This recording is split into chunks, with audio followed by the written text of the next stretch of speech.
Okay, so particle systems. So how did the hybrid topics go? The video go? I'm getting some participation in this class. I didn't get any participation in the other one. So I'm trying to figure out ways of graphics class? Yeah, the rendering class. So I'm trying to figure out ways of stimulating input into that whole thing. Always make it required. That's true. Put a counter, just how many points you're losing right now. That's true. Then I'd have to program that somehow. Yeah. That's the actually it's kind of funny because I'm developing syllabus for this and getting this so it can become a permanent course in the catalog, and so you have to really spell out how everything is going to happen. So at first it was we're going to use Slack, right? And then they want to know, well, how are you grading that? Are you counting like so many points per post? And I'm like, no way, Jose. I'm not getting in the business of counting posts because that's not that doesn't tell you anything, for one. So I decided, well, maybe what I'll do is, and in fact, we got to talk about this today, but the grad students, I'm already having them present research papers in class, but maybe what we can do is let the undergrads participate in this also and talk about, 2 minutes, a news item, a recent research headline, just give a quick, hey, here's something that popped up on the radar. And everybody can kind of participate to a different degree.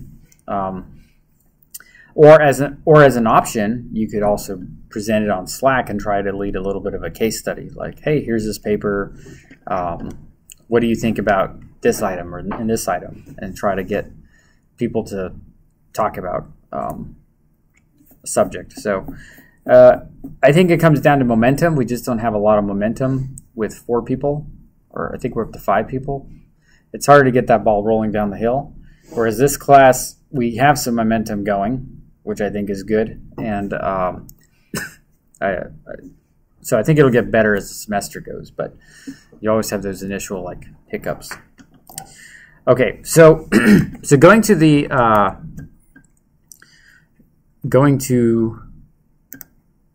particle system document, we were talking about particle systems, what they were, random numbers, vectors, and points, although I didn't really talk that much about points, generators, simulation, and rendering. So we talked about a lot, okay?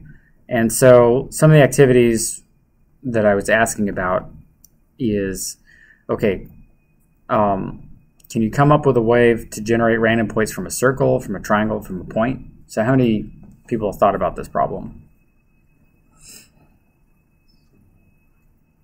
So you have a drawing, it's just a point that's somewhere on the line, but then get that up there. Right. So here's the motivation, just real quick. Where are the particles coming from?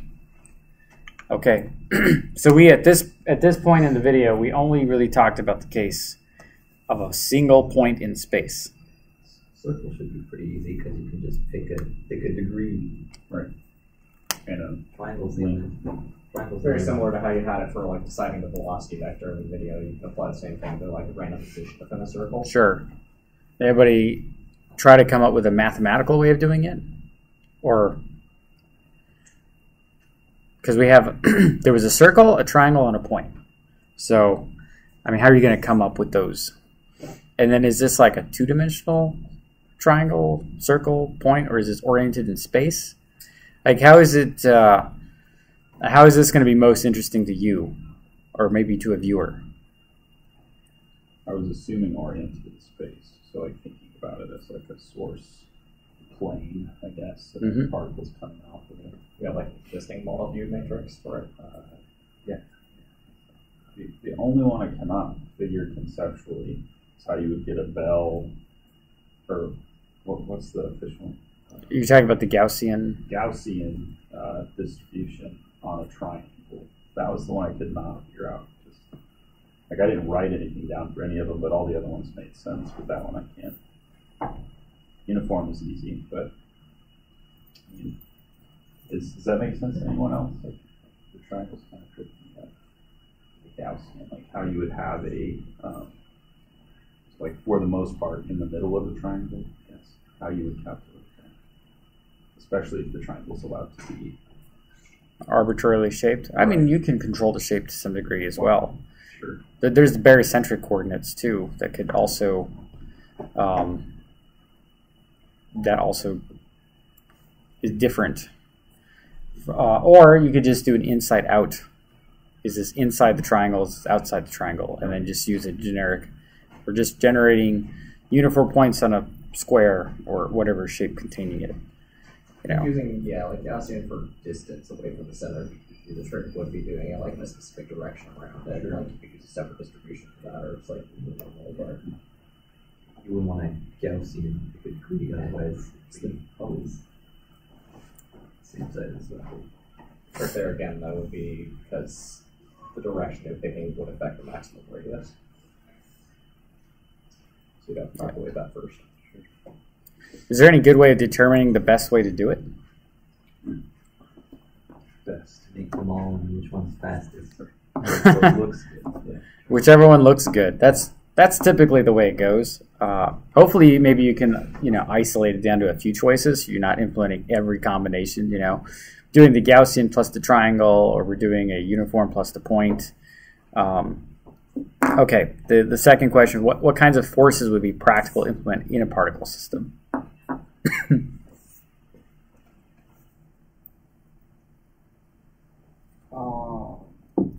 Well, impact of the surface, a very specific surface, is usually fairly easy. Okay.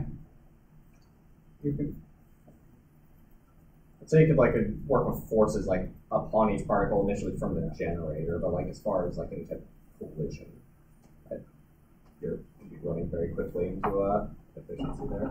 It gets a little more squirrely there. Dragging wind on each particle is fine. I mean, I think we showed that in class. It's pretty easy stuff. Gravity, that's some kind of gravity direction. I know a number of you posted some clips, so that was good to kind of get some modern examples of how these are being used nowadays. The word operator came up in the discussion, and I thought, oh, that's nice. So what does operator mean? What is an operator? I read the abstract of that paper, and I still don't know what that is. The closest thing I could think of was the flock example, where the operator is the one that kind of, it's not any individual particle, it's kind of the overall hive mind sort of Localized controllers. That's what I think it is. Is there a more concrete example? Operator. Hello, operator. What is an operator? I say that because sometimes we go into these and we're like, oh, okay, yeah, that makes sense.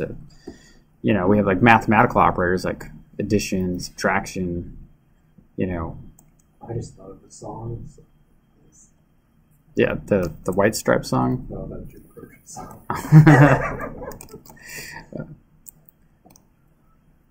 Operator. Basically, like something that has access to all particles, application or. So, I guess a lot of times, we'll just go with the dictionary one. A function, one from a set to itself. So, I guess you're not going outside of what you already have. All right, so when you add two numbers together, like if you add two integers, then you still get an integer out. It's not suddenly a complex number. Okay, so it's a set. I want to find the Wikipedia. This is we'll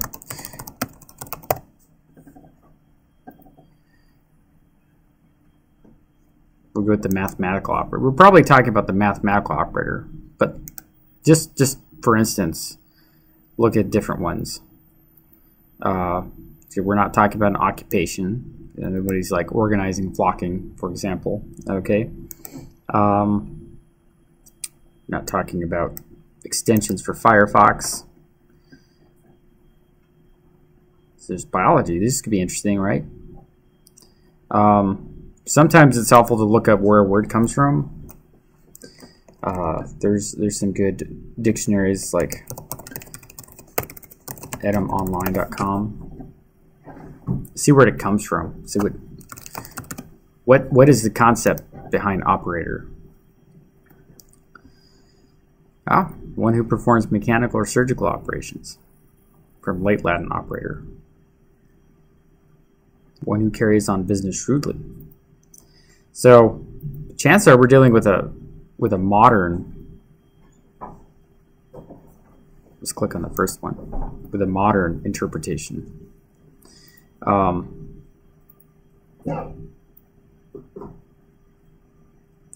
This is the idea behind it. I guarantee it. So let's look at a mathematical. Because generally, we're mapping particles to particles. So we're going to change the particle in some way, but it's still going to be the same thing. Okay, so when we use that term operator, we have some kind of function that is applying to itself, and we get like a brand new set out, but it's the same it's in the same space. Okay. Let's see here. So you have linear operators, and linear operators basically you can just distribute this out. Okay, so it's like applying the same operator to each component separately. And then what's the other one? Bounded operators. And bounded operators are, I guess you can essentially multiply them. Okay. So this is like can be very vague, right? We're like, okay, so what does this do exactly? Why are we using this word? It's vague. But a lot of times, there is also the vector calculus one, right? There's the gradient, the divergence, and curl. And probably many of us have seen this in a physics course. Maybe we haven't. Maybe we're not at that level. Okay. Maxwell's equations. I feel like everybody's seen Maxwell's equations.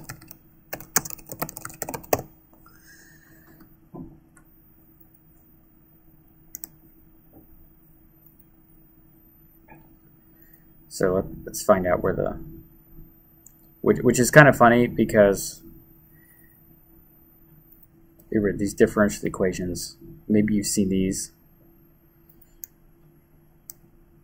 So you have, when you're talking about light, so maybe you've seen these symbols before, but they're like shorthand, right? We're just trying to make this look like this. We're trying to make it look easier to understand what's going on, okay? So going based off that, so we know like the gradient, we just have the del symbol. So what is the change, okay? And so in these cases we have del dot. So that means something different. So divergence. So it's basically changing. How is this changing at this point? Okay. So we look at Maxwell's equation and we're saying, well, how is the energy changing, and it's related to these constants. Same for magnetism. And then we have this cross product operator. So curl. So we're trying to figure out how it's winding around something, which kind of makes sense because we use a cross product to find out a perpendicular vector. So we're trying to find out. It's kind of like where they have the little arrows on the charts. Yeah, that's kind of similar in concept there. Okay, so if you've ever seen Maxwell's equation in this shorthand notation, we are using these operators on it, and they basically do different things. So. The gradient's probably the easiest one, but the divergence, you're basically taking an integral. Okay, so that's an integral. And then gradient, anybody take a guess what the gradient's doing?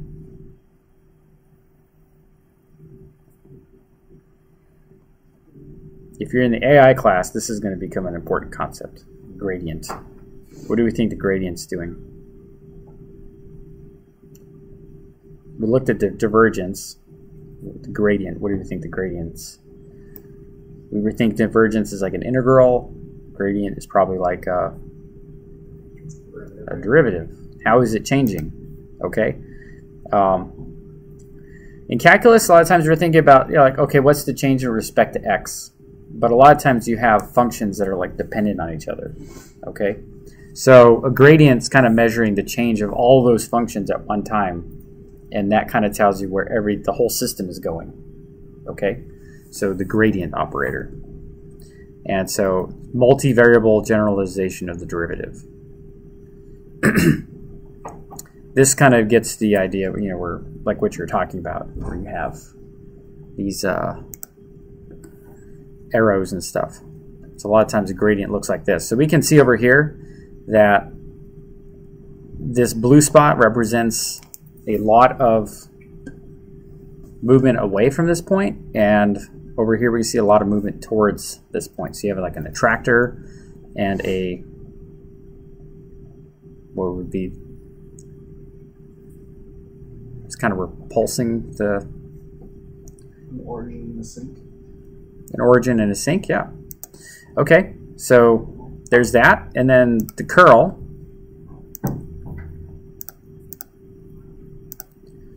We have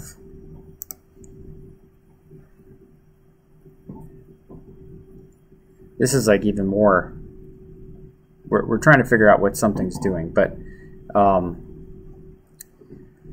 let's see what it describes. So this is more about the rotation. Okay, so if you remember studying in physics, torque is like force, but is a rotational component. Okay, and it feels different than just regular motion in 3D space. Okay, so I have a feeling that this would represent a concept of rotational change. Okay, which makes sense, and that's why they use the word curl. We're thinking curling, but not the sport. Okay. There's other things like the Laplacian is another operator. It's a differential operator. So there's like different ways of combining this stuff together. Okay, so we use the term operator when we're talking about flocking. What do we think we're talking about now? Does this change how we think about what flocking is?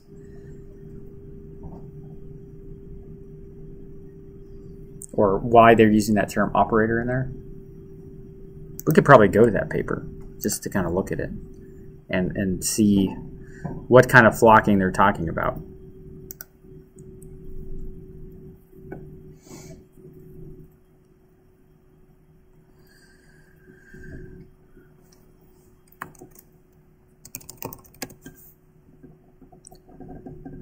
They're using a 2 relaxation time collision operator. So what do we think that they're doing over here? What do you think this operator is actually doing? We saw 3 different kinds. We saw the gradient, we saw the divergence, we saw the curl. The gradient's acting like a derivative, the divergence acting like an integral, the curl's acting like a rotational energy type thing. This says it's what it's doing, right? So an operator by itself, does it mean anything? No, not really. It doesn't tell you what it's doing. The word operator by itself doesn't really mean anything. You have to define what the operator is doing. So what do we think this operator is doing?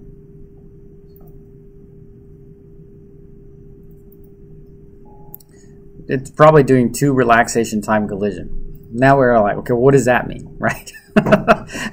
So, but the important concept to get here is that, so we're reading the papers and we're trying to figure out, okay, what's actually happening.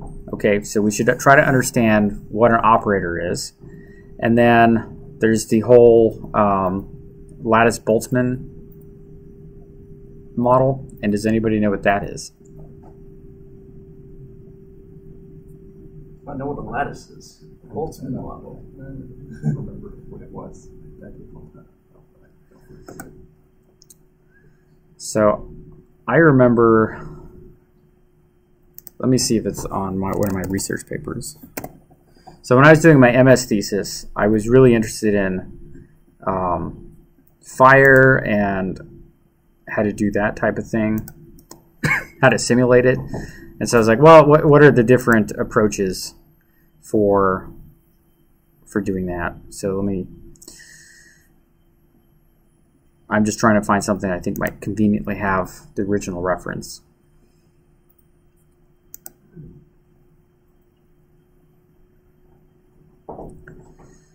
Okay, oh.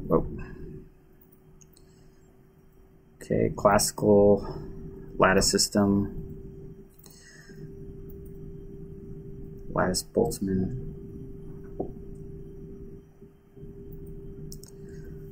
So I know that Stefan, I want to say his name is Stefan Boltzmann. I don't know if I included that in here.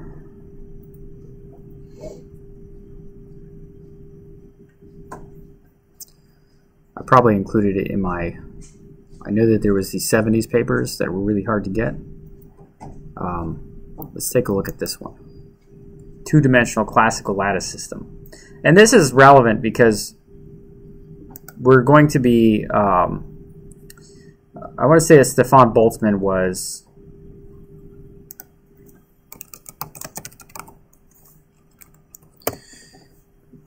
he's a physicist, but kind of where is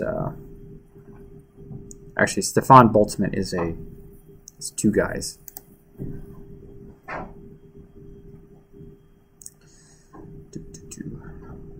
So we're talking 1800s here.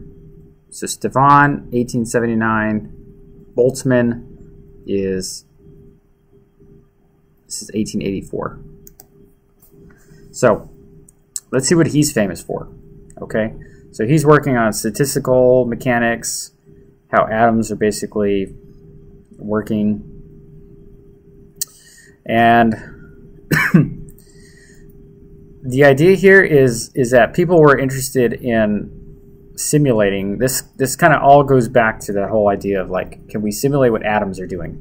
Okay, and this was particularly important when it came to nuclear weapons research. Okay, we're trying to figure out how do we model these things, right? So these are simple models, and the idea here is we know how they're working together, right? We can what we can do is when I say working together, what I meant is we know how the particles interact with each other. Okay, so the whole lattice system. So when we say lattice Boltzmann,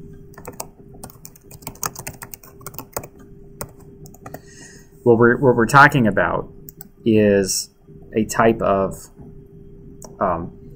fluid simulation, okay? And let's see here. So Boltzmann is basically, when we say lattice Boltzmann, we're taking the Boltzmann equation and then we're throwing it in a lattice system and we're letting it evolve through time. So this is kind of a merging of cellular automata, which is like the whole lattice structure, and applying a mathematical equation to it to evolve it. Okay, so instead of trying to simulate everything with everything, like n-squared collision detection, or worst if you're doing a cube, then the idea here is to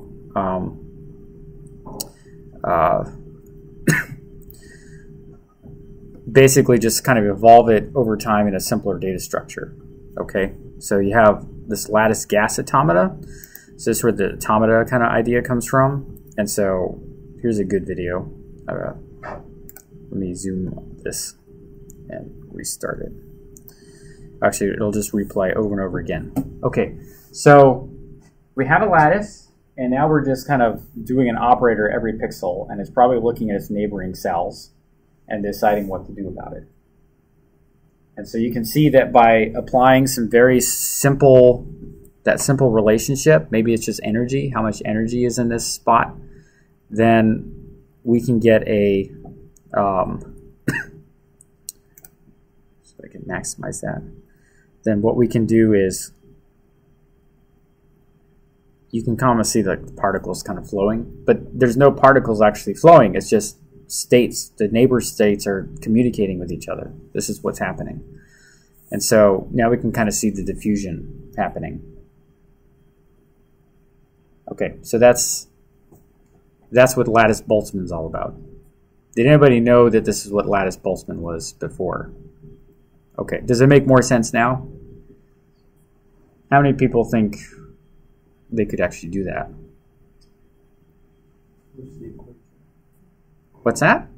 Usually it gives like the operations to be per pixel, right? Or is it just this is a method and different people determine what the operations per pixel? Yeah, people determine what the operation ought to be. Okay, so like the game of life, where it's basically it's automata, but however, like there's different rules to define it. yeah.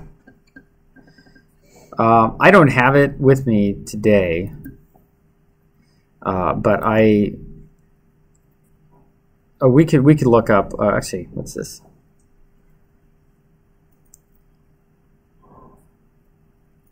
Oh, this is kind of cool. Let me zoom up. That is cool. Okay, this is a lattice.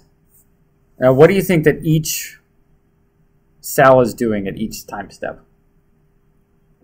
The arrows are going the direction the arrow points. So it's passing the arrow and it's going to Checking collisions, the wall and the other arrows. Sure. Are they really colliding? Yeah. They're colliding. They collide, the arrows collide, so they bounce off in different directions. So they're just checking the neighbor, seeing if the neighbor's an arrow or a ball, I'm guessing. Oh, okay. But if they're, Changes the direction if it's a head-on collision. So they're like little state machines. And at every time step, then they can say, well, what is my neighbor doing? And then it can actually make the change. And so what is the little bit that's doing the changing? It's called an operator. Okay? Okay. I remember, I might have to just find a video, but I remember in the 90s it was really popular to do a fire effect. So, let me see here. I should put a video on there, but I actually wrote a whole program that really kind of like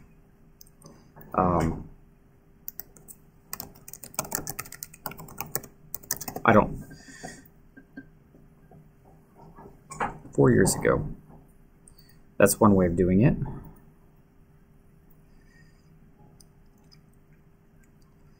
I actually did basically something very similar to this in my MS thesis. But all I did was formalize what was happening. In other words, normally all you do is you have one set of pixels that represents like where the energy is coming from. So maybe it's just like random values. And then the surrounding pixels are just blending that value. So what ends up happening is it starts going to black, it just blends out. And just by adding this like turbulence to that initial flame is what gets you that that look. Okay, now they're probably doing something more complex to determine how the particles are dispersing, but it's a very simple, per pixel, you're just doing this one operator on it and converting it. Let me look at my videos and see if I have. I remember posting a video a long time ago about my MS research, but I don't know if I had put the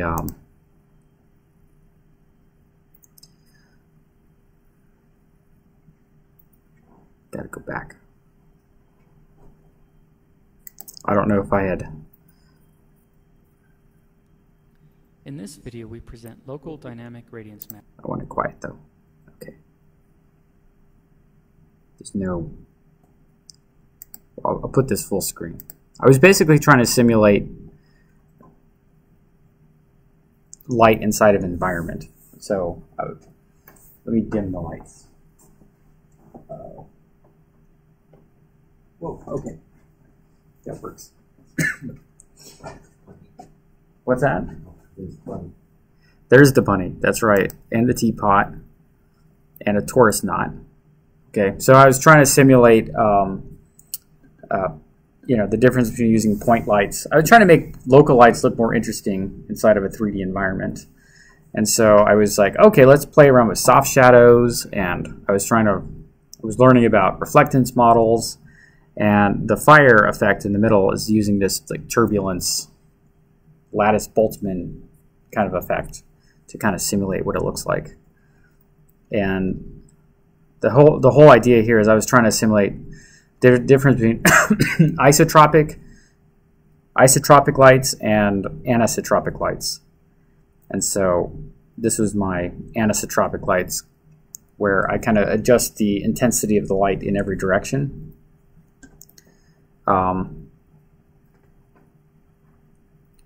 So it's just varying using an isotropic light, so it's just varying how much the intensity is, and then adding the anisotropic. So it feels like the light's bouncing around the room a little bit more.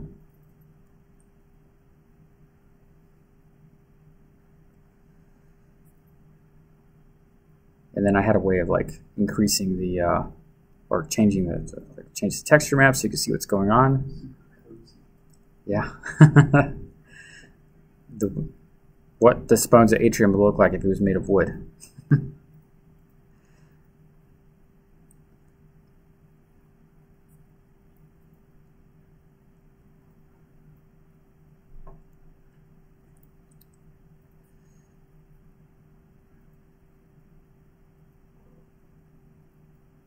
Okay. So, yeah, so that was interesting. This is just backing it up to more artist-like settings. They like to be able to say, this is too much, this is too little, even if it's real or not. Okay, let me turn on the lights again.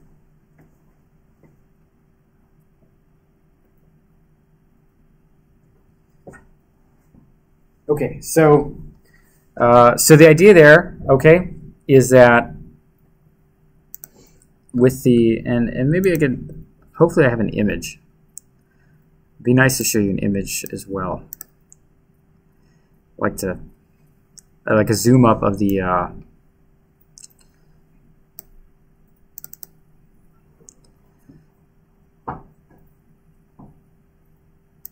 so we'll look at my MS thesis real quick.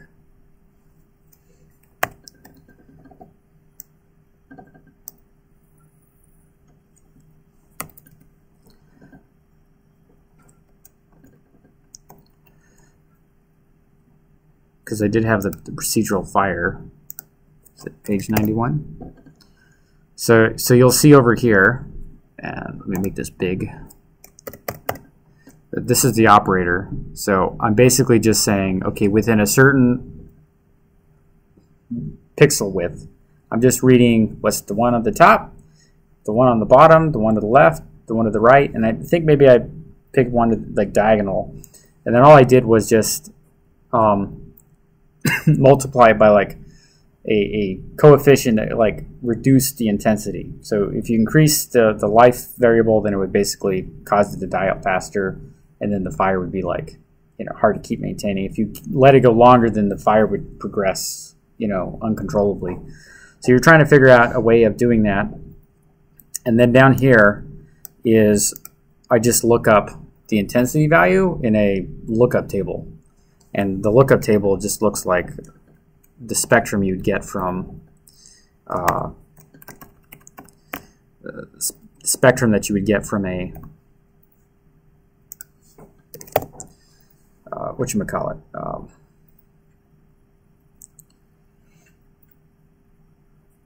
Okay, we're gonna take a look at that in just a second.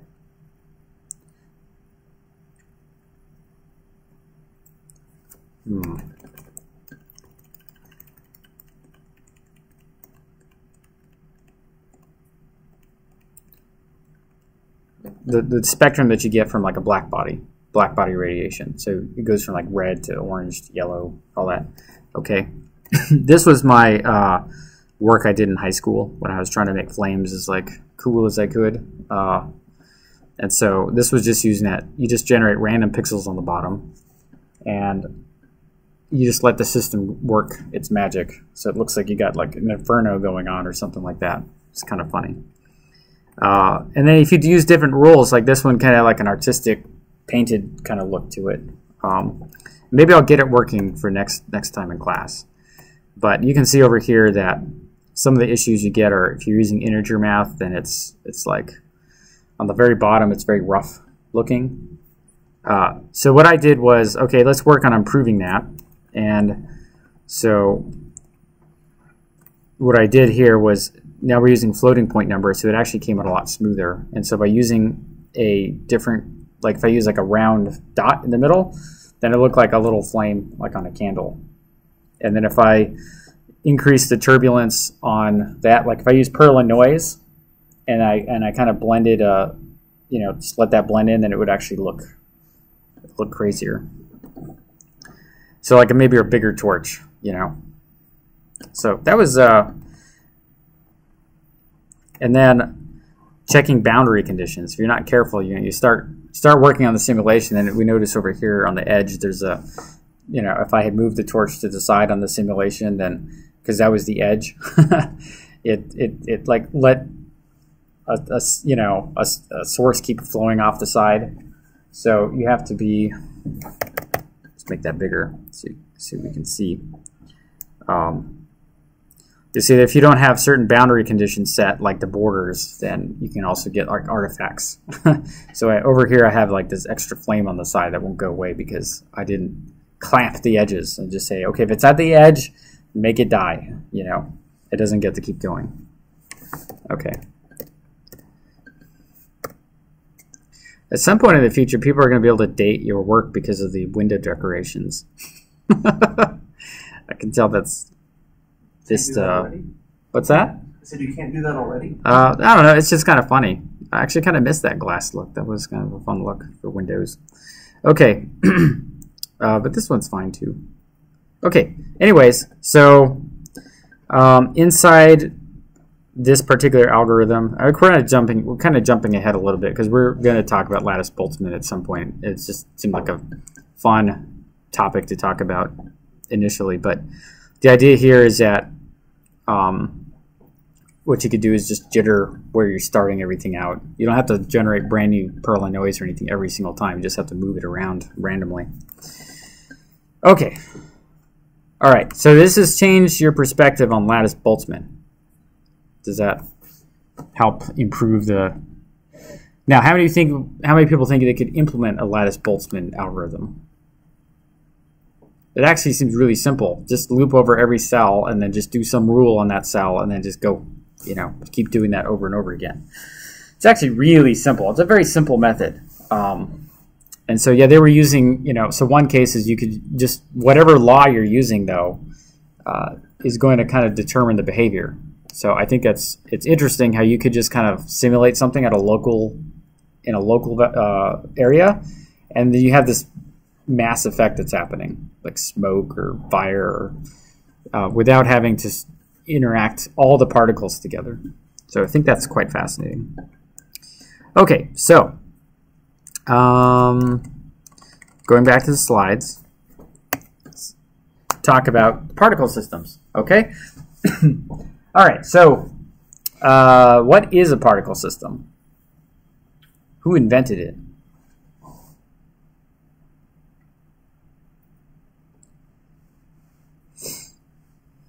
Who invented a particle system? That's really defining my particle system with that. Well, as we mean it today, if you were going to cite the paper, who invented it?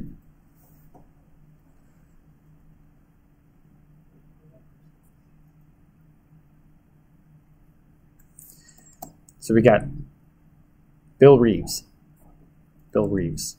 And so you have this 1983 paper, Particle Systems, a Technique for Modeling a Class of Fuzzy Objects. Let's go take a look at that. Because it's always good to coin the term particle. Yeah. Okay. Reeves. Hopefully it's at the top. 1983. Everything's invented in the 80s. Just about. 70s and 80s. Okay. So all of a sudden particle systems seem like a very old thing, but they're still like quite relevant today. Okay, so they're fuzzy objects like fire, clouds, water. They did the Wall of Fire from the Genesis demo in Star Trek II, The Wrath of Khan, which is like one of my favorite computer graphics of all time. I'm not going to show that clip because I'm sure my video will get flagged for copyright violations, as it did the rendering class last week. I was showing one of the Jet Propulsion Laboratory, and as I was sitting in the graduate seminar, I get an email from YouTube says, your content's been blocked for copyright. And I was like, okay, I think I'm going to stop. When they blocked it, they didn't just claim it? They claimed it, but it got blocked. So I had to actually remove. Actually, part of the thing that got it blocked was Brian Eno's score, I guess, that they used in that JPL video is what really got it flagged. But the BBC said they had a claim on it. I'm like, how can they have a claim on it? This was produced at the JPL. This is like the U.S. government. You can't have copyright. So anyways, it was kind of funny. So I had it silence that part of the video. There was a tool to like let it silence that whole section. I was like, okay, I don't know what I'm talking about there, but we'll just silence it. And the BBC did another claim against it. So I guess they really flagged it based on the audio, but it was funny. Anyways, so I'm not showing videos on the stream anymore because I don't want to. I had to like re-upload the video and a bunch of nonsense. Okay, so let's see what they're talking about. Okay. Like almost for educational purposes, but.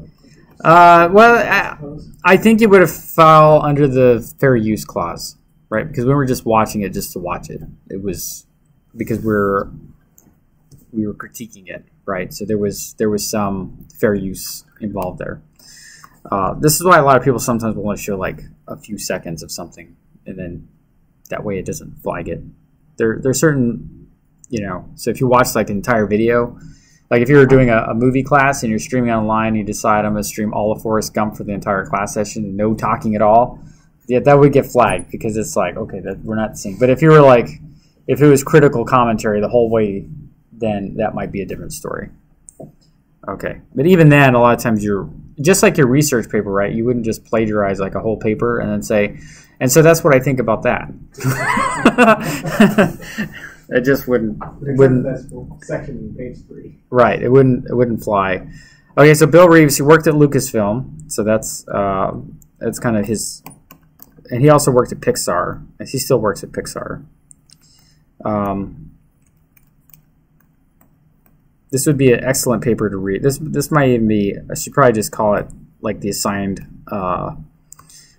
reading. But the idea here is that the Genesis effect, you have like this planetoid, and the Genesis device goes to the planet, hits the planet, and then it starts this fire effect all the way around the planet. And so it's got this particle system like shooting up like what looks like flames. I don't know if they put the picture in here, but but essentially, he's talking a lot about how you do these particular things. Okay, so the ejection angle, where they're coming from, speed and direction, and how they're colored.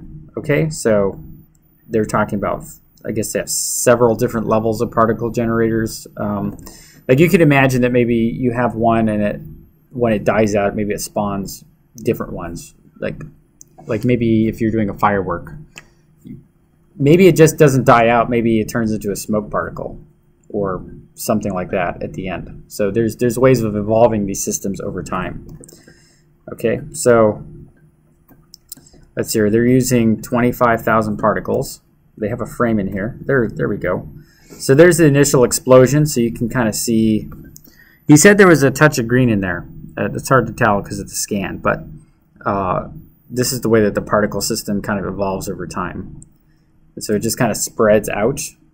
They're probably using some kind of noise function so that it's not completely uniform. Okay, and then it goes around, and then over time it starts to die out because it's transforming the landscape of this planetoid. But you can kind of see that the particles are going in every different direction. they're probably using, this is 1983, so they're probably using some kind of distributed rendering. In other words, they're sampling several parts of the rendered image to bring them together so you can get like motion blur. Okay, there's another view, so I guess it's engulfing the camera. Okay, so then he talks about using fireworks, and I think that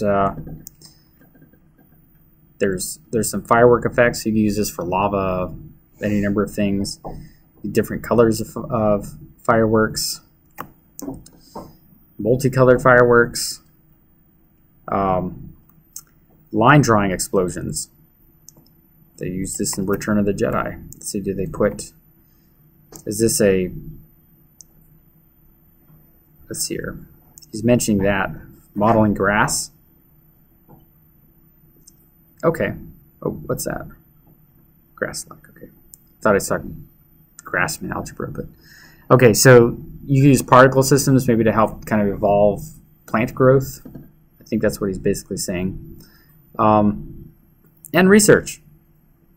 So this looks like a great paper to kind of get a good understanding of how to use this stuff. And you can see very famous people here. Lauren Carpenter, Ed Catmull, Rob Cook, Tom Porter, Alvy Grace. Those are names that I immediately recognize. Okay, so I guess they were on a crusade. So not all crusades are bad, right? So you have motion blur and anti-aliasing in image synthesis. So that was pretty good. Okay, so that's particle systems. So this paper is extremely important in terms of understanding what they are, and quite detailed. Quite detailed. This is it's probably a good hint that I'm probably going to ask questions about this paper in the midterm. So you should read it, just because I think it'll help cement this idea of what particle systems are. Let's see here. Okay, so let's go to the slides. Okay, so the idea here is we want to generate thousands and millions of objects. Okay, this is not the kind of thing you just do in small numbers. You do it in as many numbers as you can. And so, but in order to generate those, we need a generator. Okay, we want to create them according to some kind of rule. So we've talked in this class about a certain kind of data structure. And what do we call that data structure? State vector. Exactly. Okay, so a lot of times we'll put position and velocity in there. That's a good starting ground. Do we want to just stuff it full of things or keep it lean? Lean and mean. Right, because what's the biggest bottleneck really on a computer? Memory. Okay, especially when you're accessing it randomly. So the idea here is we want to think in terms of, we have this a nice, efficient data structure and a nice, efficient algorithm that goes through those, okay? All right.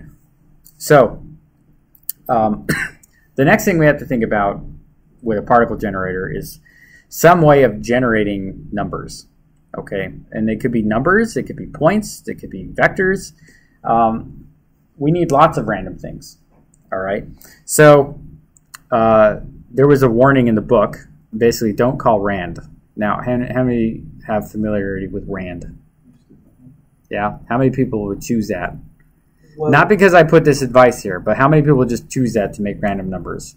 What am I using them for? Like, if I just want a uniform distribution, and I don't really care about the little edge cases that RAND tends to have, sure, why not? If I need like specific statistics for what the work I'm doing, then I'm going to go find one of the proper random number generators and be like, okay, here, I need this particular statistic, please give me that. Yeah.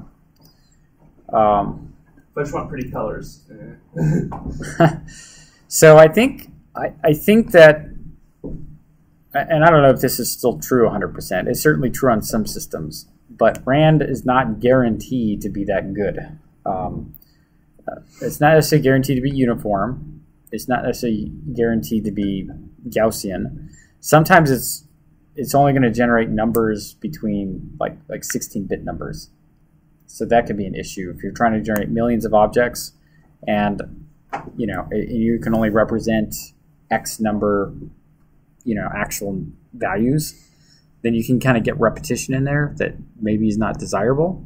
Because anytime you get repetition is not necessarily a bad thing, but the thing is that there's no, or at least until for a long time, the RAND doesn't exactly have the best track record. Okay, so in general, don't call RAND because you don't know. It's kind of implementation specific. Yeah. So JavaScript math.random, because that's what we're using, right? Yeah. What's That's probably fine. okay? Okay, but not necessarily. I think it's guaranteed to be uniform, but it's not necessarily guaranteed to be Gaussian. Although I think if you just multiply the two random numbers together, you should get a Gaussian distribution.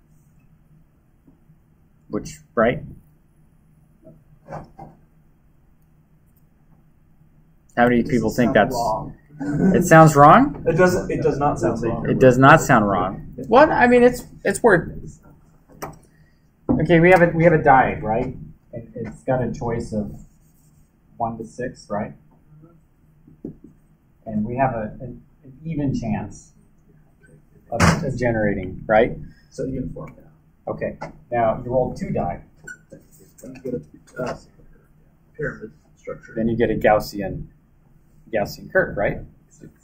Okay. So you can get a Gaussian off a uniform by just multiplying the numbers together. Multiply. Yeah, right. I mean, because if you're multiplying values 0 to 1, in fact, it's worth trying this experiment. Let's try it out. It's a wonderful website. Course. Yeah, but we want to see it. How do you do this, right?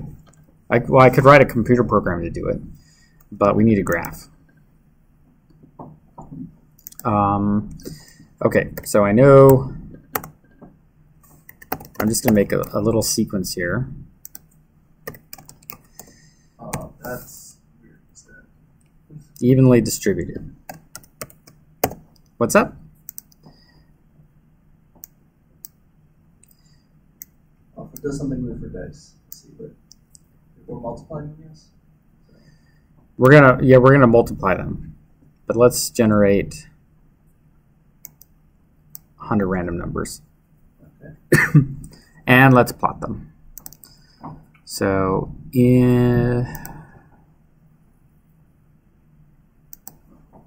okay, that's pretty good. Okay, so we would expect to see random numbers throughout this whole thing. Okay, so now let's add another set.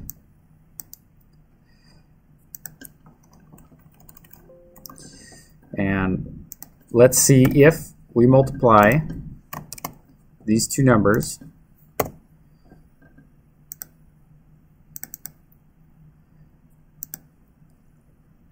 So I want to take this row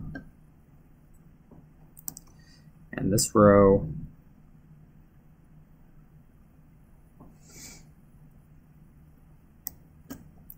Insert another graph. Now, if you add at least 3 points, you get something closer to a guess. Okay, so now let's look at the difference between these two charts. So one is uniform. In other words, it has an even chance of going anywhere on the vertical axis as we go through this timeline. And we have this one, which is a Gaussian. And so we can see that a lot of times it sticks down towards one number, right? Okay. So if we were to measure this, and this would have a much higher variance. This is going to have a lower variance and all that. But the idea here is that if you needed to adjust and let me change. Sometimes you got to work on these. I want the axis. Where is it? Options. Okay.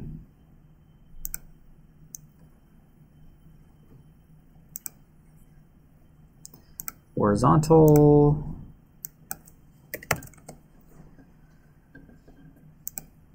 Same thing for this one. And we're already kind of, that way we're just kind of looking at apples and apples here. Okay, so we can see, yeah, this one is the one on the left, distributed randomly. Okay, so we should expect that kind of a sequence. We shouldn't expect one number to be preferred over the other. And in the Gaussian, we should expect to see a certain spread to it, okay? And so because of that, we use, now the terms that I like to see is this calligraphy U and this calligraphy G, all right? But you can just see uppercase U or uppercase G. Does this make sense, though, just how we get a Gaussian number? We're just using the simple thing for dice, right? We know that if 7s are basically distributed according to a Gaussian. Yeah, it's a little harder to do that in Excel. Let's see if we add them together, okay? So if we were to take 3, actually I think technically adding would be a Gaussian. I could be a little bit wrong on this, so I'm just going to, we're going to create a third graph and see the difference. Add together, the more it becomes Gaussian. That makes sense. Insert. Like the traditional die one is the one die is uniform, 2 dice makes it. Here we go. Okay. 3 starts being nice and distributed.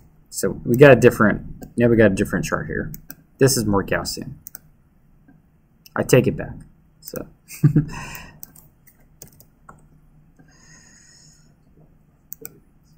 Okay, and we're going from. They're all centered around 1. So we actually want to go from minus 1.5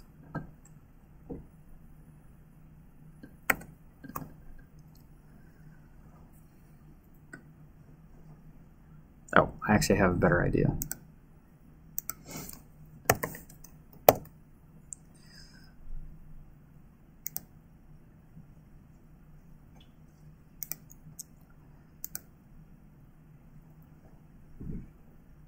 Oh, that one's fine.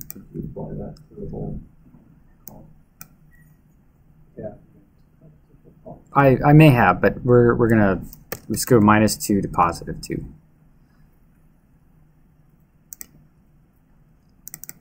Send it down. Okay. I just want to see it centered around the x-axis. Okay. So so here's a little bit of the difference. All right. So we can see the Gaussian. We still maintain, we're still in between -1 and +1. Let's change that. Okay, and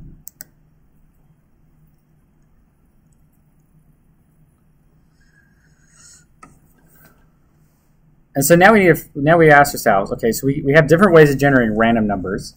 Okay, so if we add numbers together, random numbers together, then we can kind of get ourselves in a, we can get ourselves to a different distribution. And so this is the notation, right? Okay, we have to think about the characteristics of this notation, so calligraphy U, calligraphy G. Now, when would it make sense to use a uniform distribution versus when would it be beneficial to use a Gaussian distribution?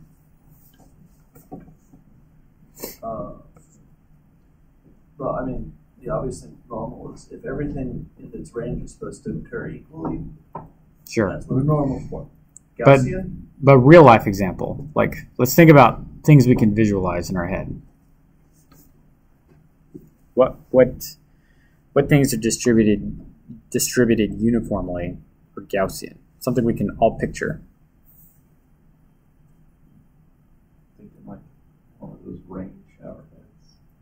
I don't know why it's the first thing I thought of. The idea that all the sources are spread out. Okay.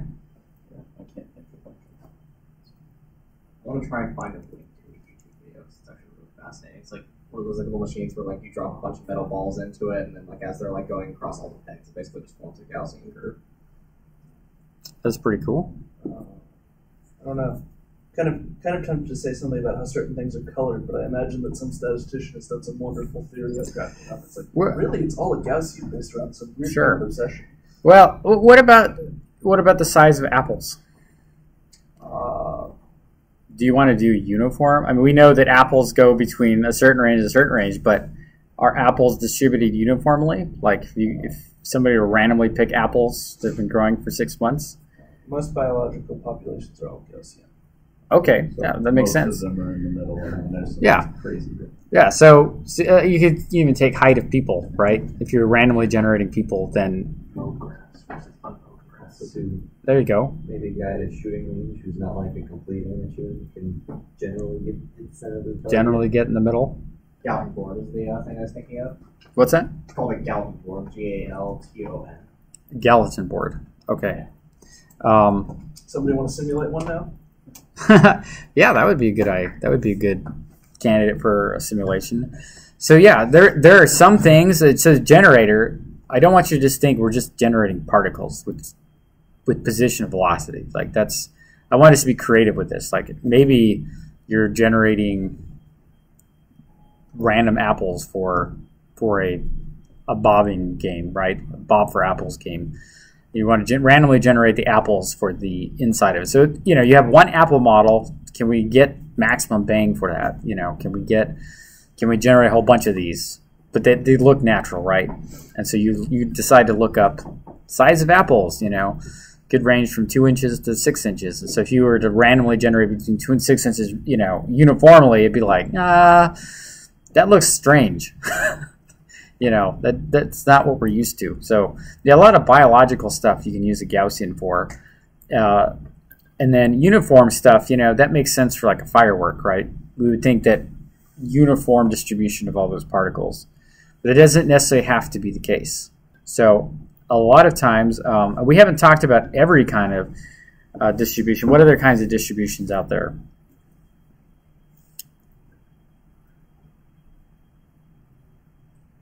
About the Poisson distribution. Anybody know what that looks like? That's a very important one. Poisson distribution.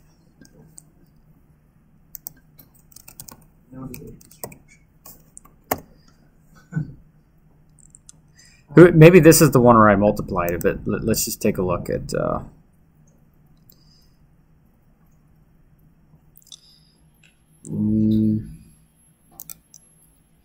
okay, let's go over here. So it's a discrete probability distribution. Okay, so it's not continuous.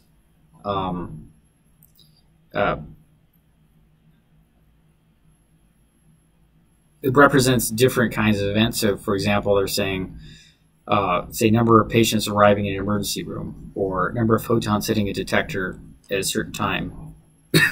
It's a different concept of generating random numbers. Okay. So the idea, though, is that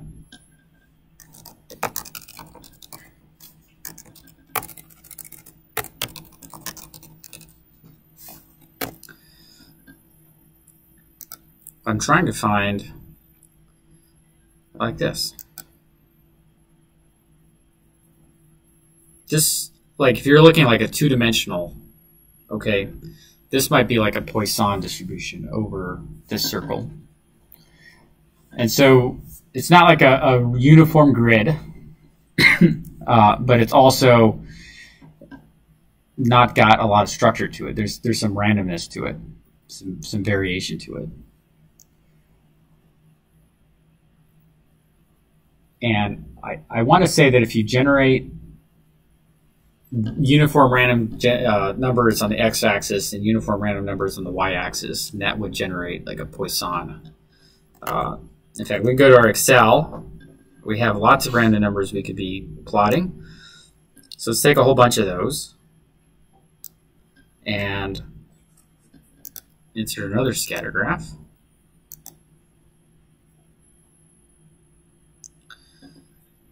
Okay. 0 to 1. 0 to 1. Size.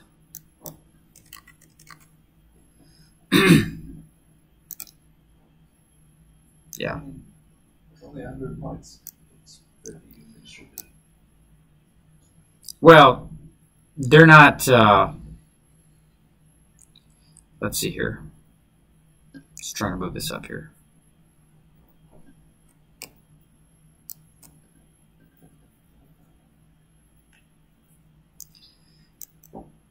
Struggling.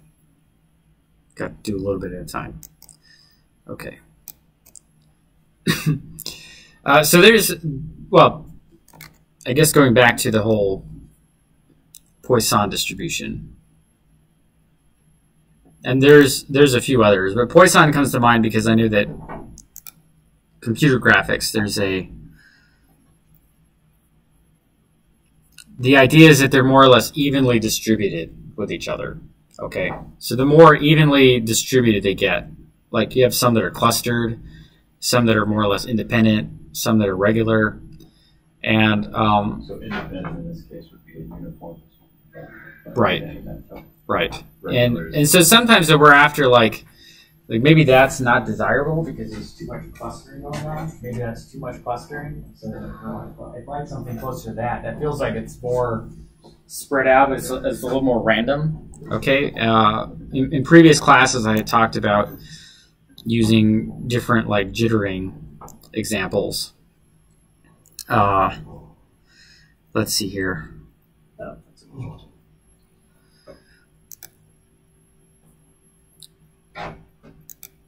So Poisson would be randomly distributing a particle in each like cell of the grid.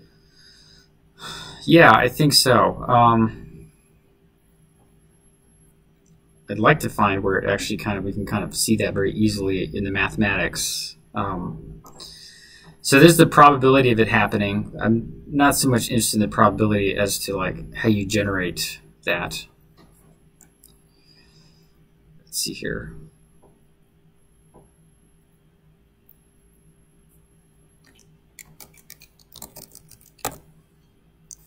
Oh, here we go. So here's one. So generate a uniform random number generator, and then we're letting probability equals p times u, or cross u. I think that means multiplied. So p gets 1, k equals k plus 1. Oh, okay. That's basically what we did with when we multiplied the numbers together. So when we did this, so this is probably more like a Poisson distribution.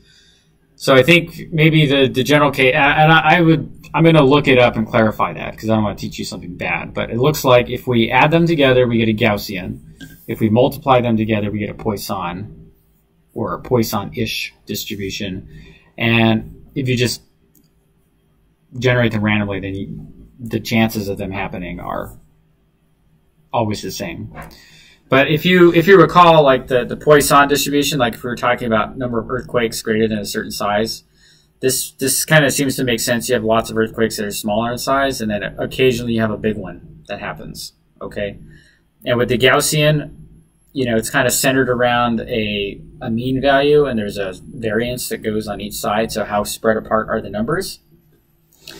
And each one of these could have like their own unique, you know, benefits to it. Okay, so we see what maybe doing a two-dimensional, I guess what in effect it's kind of like a Poisson distribution. But if you're trying to figure out where should I plant the grass in my particle simulator, then this might be a good case of like, okay, this doesn't look like it's all in a regular grid. Like I went out and bought AstroTurf or something, you know, but at the same time it looks like it could be natural. All right, so that's a big question to ask. Sometimes you're not guaranteed of its characteristics. It could be just a simple 16-bit shift style, you know, where you like just do binary operations to kind of get any random number out. Okay, and so I want you guys to get used to the idea that so you have uniform, and it takes two variables, min and max, and you have a Gaussian, which takes mu and sigma, which represents the mean and the not the variance, but the standard deviation. Okay, So you would pass, and basically how wide does that Gaussian curve get? Is it a very tight, narrow one, or is it a wide one? So that you can calculate, and there's some ways of saying that if my standard deviation is like 5, then you can more or less guarantee most of the numbers fall in that category. Okay, and then you have random vectors. Okay, so this is the notation they use in the book. So anybody remember what S represents? S.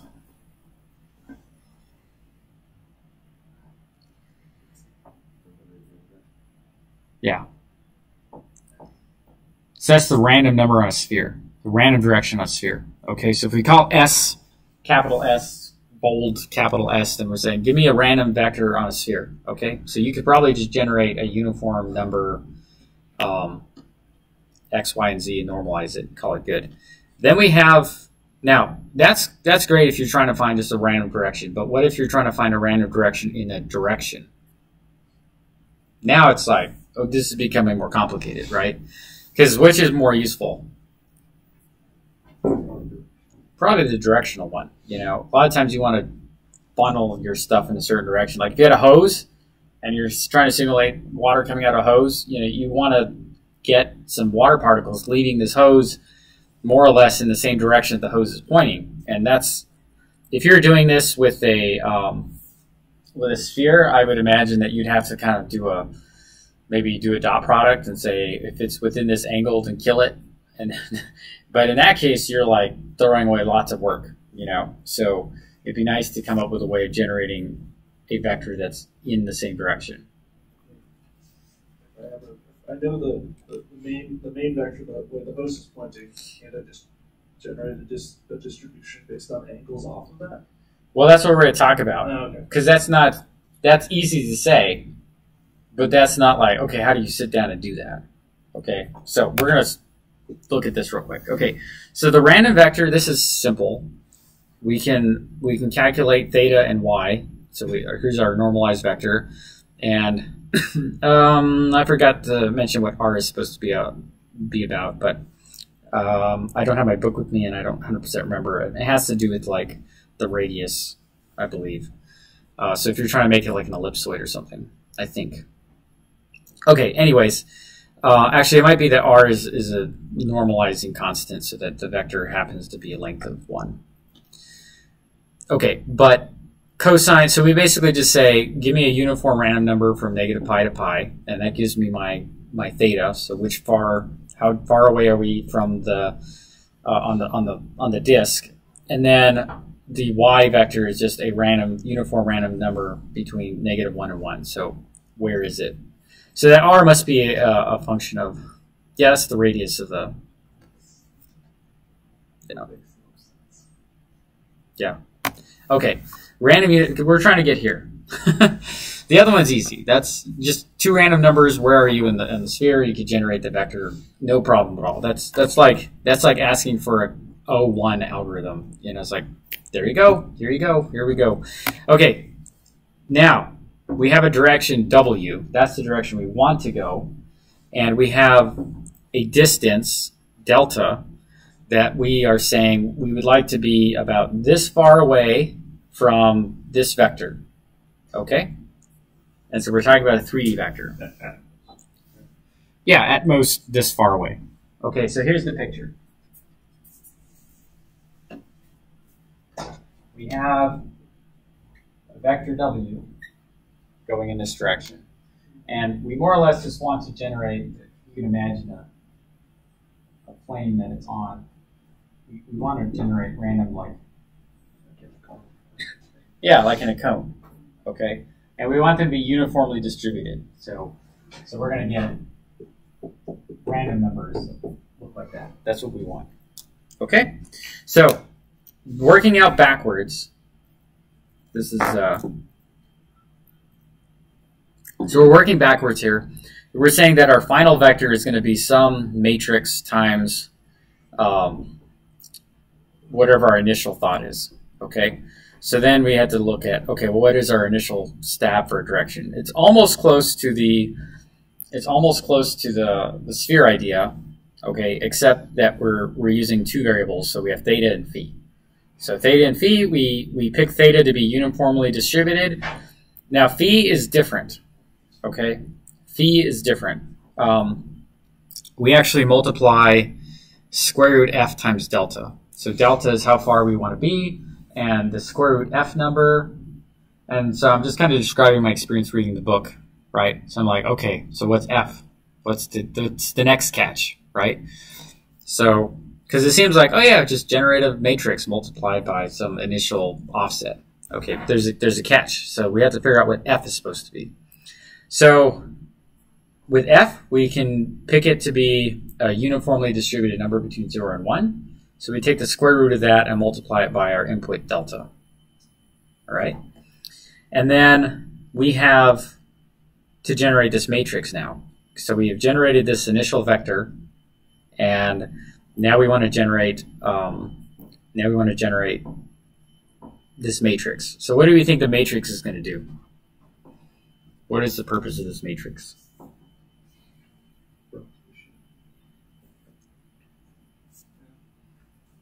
Yeah, it's a rotation matrix to move it where?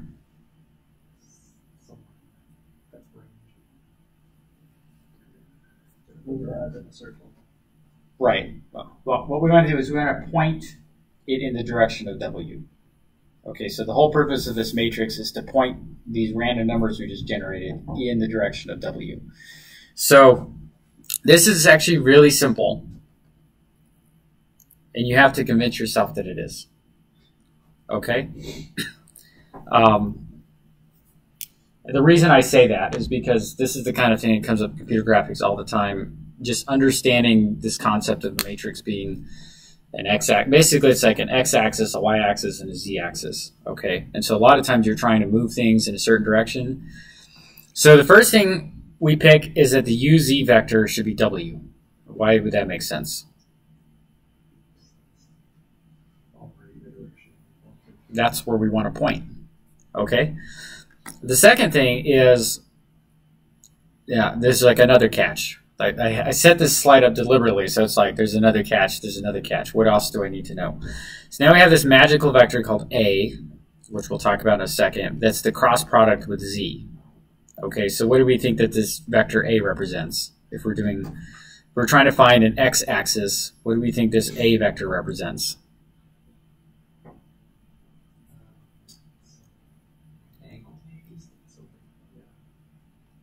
Some kind of perpendicular vector. What happens if W and A are if A and W are the same thing? What's going to happen? Take the cross product of the exact same vector with itself.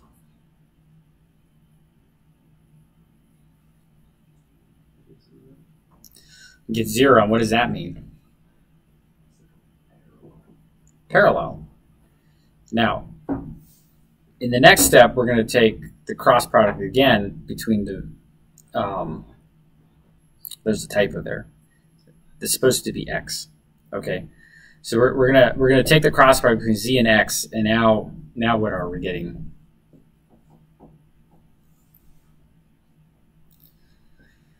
It's like inconclusive. Okay, what's going to happen?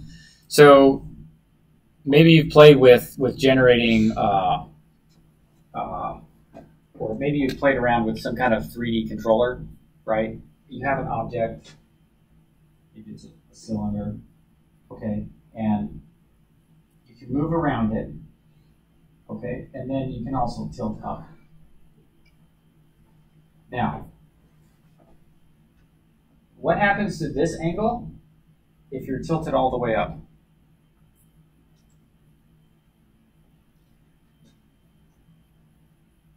You kind of get this dependency, and all you do is like you circle, but then you can't move anywhere.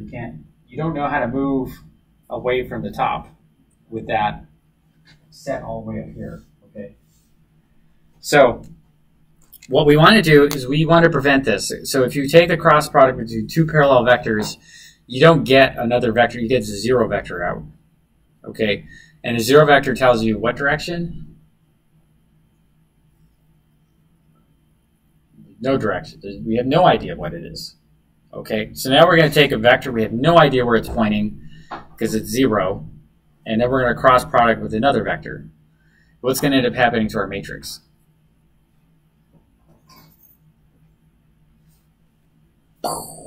Determinant of 0, and there's no way we're going to rotate anything. Does it make sense?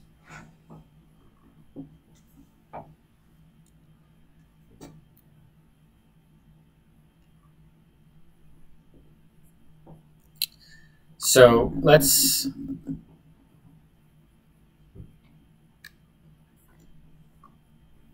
think about this. What are our requirements for our matrix, our rotation matrix? These 3 vectors have to be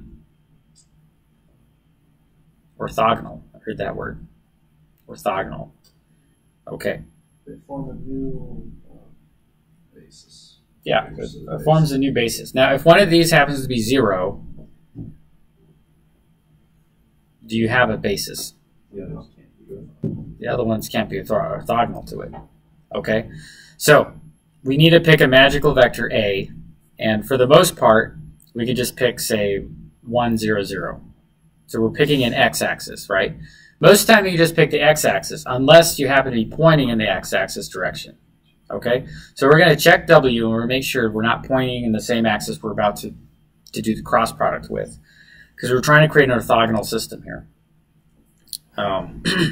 Technically orthonormal because all the unit vectors are a length of 1. So we just assume, we check W and make sure that it's not perpendicular or not parallel with A. And so now the x vector is, so we have W, and then we just pick, let's just assume that that's A. Okay, so now we get an orthogonal vector, and that becomes our new x or y vector. Just depends on how we're looking at it. And then we want to create that. We don't need A anymore. We need the vector that's actually really orthogonal to the system. Okay, so I'm just going to call this U, and I'm going to call that B, and that W, just to pick some terms.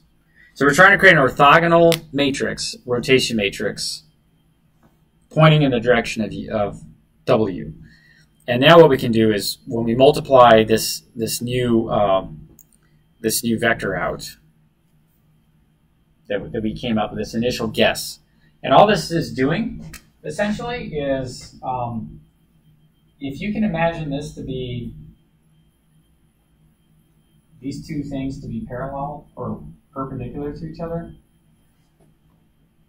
one represents theta and the other one represents phi.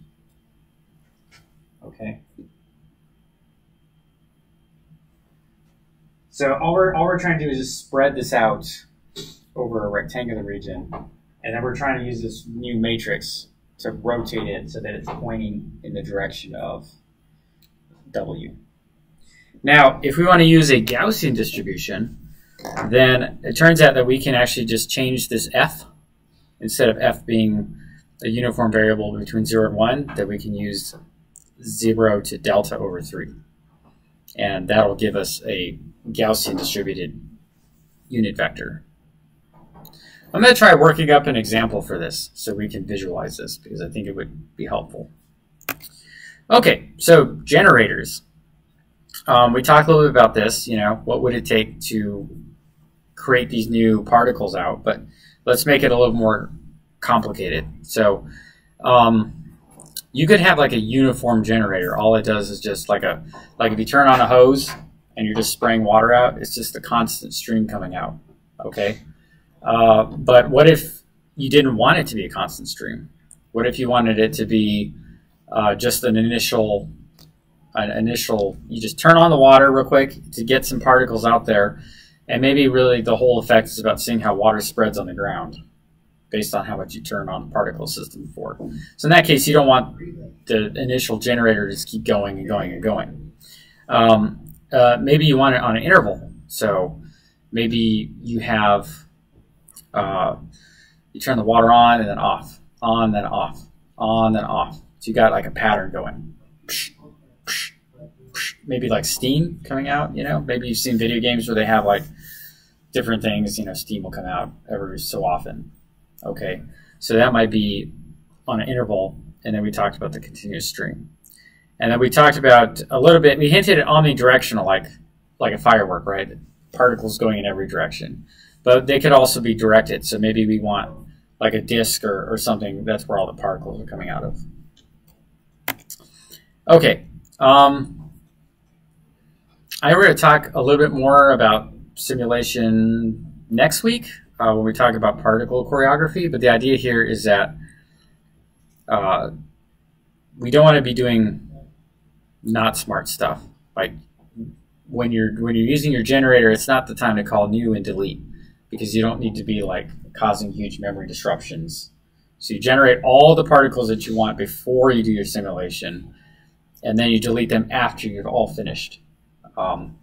Especially like garbage collection, right? If you don't know what's going to happen in the background, and all of a sudden your nice smooth 60 frame per second comes grinding to a halt, there's garbage collection going on in the background because you're calling new and delete all the time, and then you go back to where it's supposed to be. So in that case, we're not trying to allocate new particles all the time. We might need to have our own memory management system for deciding which ones get recycled, right? So we can recycle them. Or we can say, well, this particle has been out for a long time. We should probably just use that again. So you could kill off old particles. And then you might have to deal with like collision or geometry issues when you're simulating it. And so I talked about this in the video, more or less. You just kind of go through all the generators, make your particles, test them, get rid of old ones if you need to. Then you do your physics simulation like we've been talking about. Let's see here. And then the last bit is rendering. So, or rendernig. I need to fix that. Okay. So this is where you guys kind of offered, how is this done today, nowadays, right? Because particles is more or less how we implement this stuff. Or we saw like the lattice Boltzmann, that's another alternative way of doing it. But the idea here is, what can you render in place of just a point on the screen? Because a point on the screen might mean something different depending on the resolution. Like if you're rendering 320 by 200, that's a big particle. But if you render on a 4K screen, all of a sudden, can you even see it? So you have to think about how you're going to render it. Do you render streaks? What's kind of interesting is that with OpenGL, a lot of times, are you guys all familiar with the concept that you start rendering, but you don't render the last pixel? So you start rendering a line or a triangle, and you don't render the last pixel because you're going to draw the next line or the next triangle from that position, and you're just constantly adding this overdraw. Okay? So what do you think is going to happen if you render a line that's 1 pixel long? 1 pixel long? Yeah. You won't have a line, okay? So because you don't have a line, then all of a sudden you have no, if your particles are moving slowly, you have nothing, you see nothing, okay? So I mentioned this because this is like been a source of frustration, like trying to render like a star field, for example, and then you have some stars and they just pop in, and then it's like, whoa, why are they just popping in? I thought I just rendered, I rendered a line here, right? It should be, I'm used to like being able to have a start and end point for that. So there are some complications that come up there, okay? Then splats, what's a splat?